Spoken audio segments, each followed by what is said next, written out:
Bon, sujet épineux et compliqué aujourd'hui, nous allons parler du transport des chevaux et notamment du fait de dédramatiser le fait de faire monter son cheval dans un transport. Cette vidéo, ça va pas être un tuto de quelles sont les étapes pour faire monter un cheval dans le vent. Je ne vais pas vous proposer une méthode pour faire monter un cheval dans le vent ou dans le camion ou qu'importe, mais comme j'ai un vent, je vais souvent dire le vent.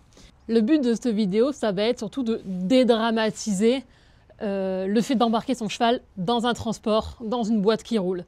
Mais on va pas se mentir, le stress n'est pas à imputer qu'au cheval, mais aussi à tous les humains qui gravitent autour du transport et autour de l'embarquement. Il faut déjà avoir à l'esprit que le cheval, c'est un animal qui n'aime pas être dans des endroits exigus, qui est par nature claustrophobe. Donc être dans une petite boîte qui roule, c'est pas hyper agréable pour eux. Et de manière générale, les premiers transports que les chevaux font, ça va être pour le sevrage.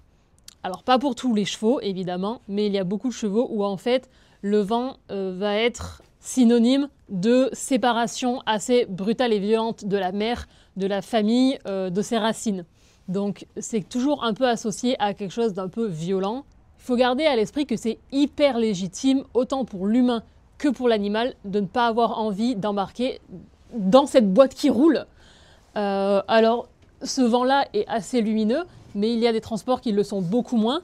Il y a des vents un peu comme celui-là, qui sont vieux, qui sont un peu moins confortables pour les chevaux. Donc il peut y avoir aussi de ça. Il y a aussi des chevaux qui ont vécu des transports pas hyper confortables, avec des chauffeurs pas très délicats. Il y a des chevaux qui se sont fait peur parce que les aléas de la route font qu'on peut se faire couper la route. On a toujours des gens très sympas qui se décident à traverser au moment où on arrive avec le vent rempli. Donc quand bien même on roule doucement, on est quand même obligé de mettre un gros coup de frein parce qu'on n'a pas le droit d'écraser les gens, même si des fois on en aurait envie. En tant qu'humain, on a tous entendu des histoires de chevaux qui traversent le plancher, de chevaux qui se pendent, qui se coincent, qui sautent du vent parce qu'ils arrivent à se détacher, à faire demi-tour. Donc je trouve que c'est hyper légitime le fait, autant pour l'animal que pour l'humain, d'avoir peur. Donc je pense qu'il est important de se mettre OK avec ça. OK, j'ai peur de transporter mon cheval parce qu'il pourrait y arriver ça. Ça sert à rien de renier ce qu'on ressent. C'est pour ça qu'il est important, selon moi, de déjà prendre l'habitude de conduire, que ce soit le camion ou le vent, à vide. Déjà faire un peu des tours dans la ville, tout ça, pour s'y habituer. S'habituer à anticiper les dodanes, les virages, les ronds-points et le fait de rouler en ville. Et également d'habituer le cheval à monter sans qu'on ait de contraintes horaires, parce qu'on va en compétition, parce qu'on a un rendez-vous chez le vétérinaire, parce qu'on a un cours, parce qu'on va rejoindre les copains en balade. Et le fait de ne pas avoir de contraintes, en fait, on peut se dire, si aujourd'hui mon cheval juste il s'approche du vent, c'est très bien s'il avait déjà peur juste de s'approcher du vent.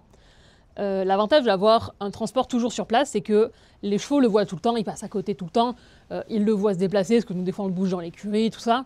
Donc ils le voient se déplacer, donc déjà ça les habitue aussi à voir le vent et pas se dire, oh là là, dès que le vent est là, c'est qu'il va y avoir un truc pas agréable qui va se passer.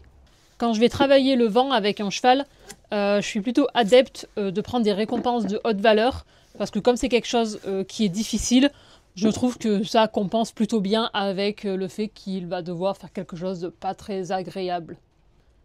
Le fait que les récompenses soient de haute valeur n'a aucun lien avec leur body count.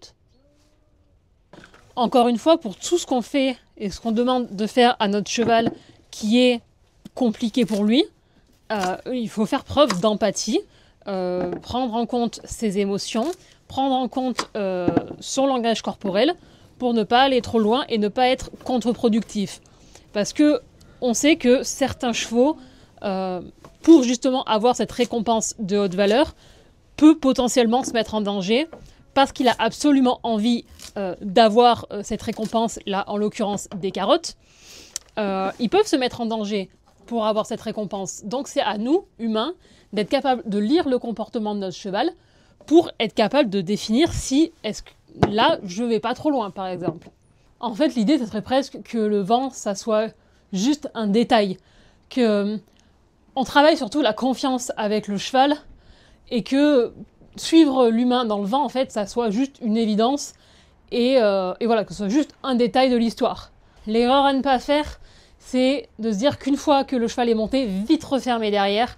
Alors je sais qu'en fonction des situations, si on doit emmener un cheval en urgence en clinique et qu'on arrive à le faire monter, évidemment, on n'est pas dans les mêmes circonstances. Là aujourd'hui, on parle vraiment de travailler en fait le fait de dédramatiser le vent pour le cheval.